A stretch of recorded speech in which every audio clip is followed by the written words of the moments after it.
Hello बच्चों, let's read the question. The question is a statement based question. Let's read about it. Statement 1 says during World War, Manchester imports into India decreased as British mills became preoccupied with war production to fulfill the army's needs. देखिए, हमारे पास statement one में कहा गया है कि world war one के time के ऊपर मैनचेस्टर का जो इंपोर्ट था इंडिया में वो डिक्रीज़ होना शुरू हुआ। ब्रिटिश मिल्स क्योंकि उस टाइम के ऊपर वॉर प्रोडक्शन की जो नीड्स थी, जो आर्मी की नीड्स थी, उसको पूरा करने में लगी हुई थी। इस वजह से इंडिया में जो मैनचेस्टर गुड्स था उसका इंपोर्ट जो है वो कम होने लगा।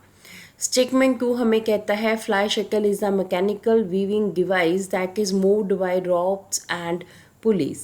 स्टेटमेंट 2 कहता है कि फ्लाई शटल एक ऐसा मैकेनिकल वीविंग डिवाइस होता है जो कि रोप्स और पुली, रस्सियों से और पुली से जो है मूव करता है या अपना वर्क करता है। सो इसमें हमारे पास 4 ऑप्शन दिए गए हैं। A says both statement 1 and 2 are true. B says statement 1 is true while statement 2 is false. C says statement 1 is false while statement 2 is true. D says both statement 1 and 2 are false. So let's read about the answer. हम दोनों statement का answer जो है वो देखते हैं। सबसे पहले हम स्टेटमेंट वन की अगर हम बात करें तो आंसर की बात करेंगे हम तो during the world war one Manchester was busy in completing the demand of army, so its import into India decline. देखिए, वर्ल्ड वॉर वन के टाइम के ऊपर क्या हो रहा था कि ब्रिटेन जो है वो बहुत बिजी था, उसकी मिल्स जो है बहुत बिजी थी आर्मी की नीड्स को पूरा करने के लिए, इसलिए मैनचेस्टर उस टाइम के ऊपर टोटली जो है वो ऑक्यूपाइड था।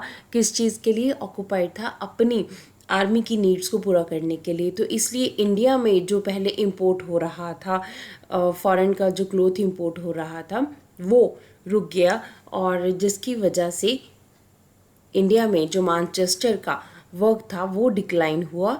After the war two Britain was unable to get its earlier position in Indian trade. ठीक है, वर्ल्ड वॉर वन फिनिश हुई, ब्रिटेन जो है इसके बाद भी अपनी अर्लियर पोजीशन में भी नहीं आ सका इंडियन ट्रेड में, जो इसने पहले अपनी जगह बनाई हुई थी। अब वर्ल्ड वॉर वन के बाद भी वो दोबारा से अपनी उस जगह को जो है वो नहीं बना सका।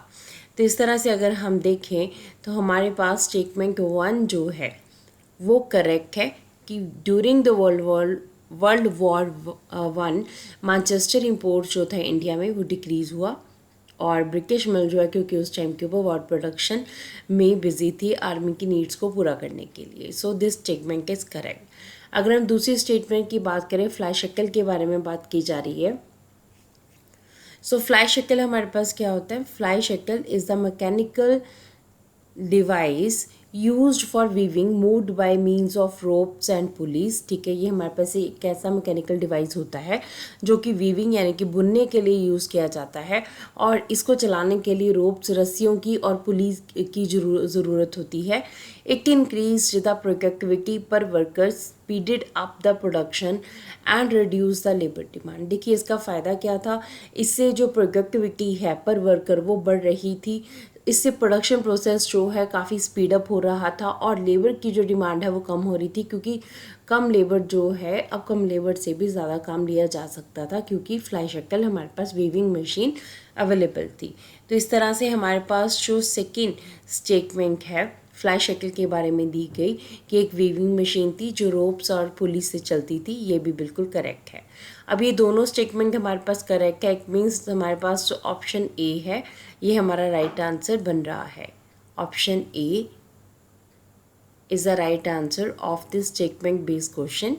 Hope so you understood the question as well as the answer. Thank you.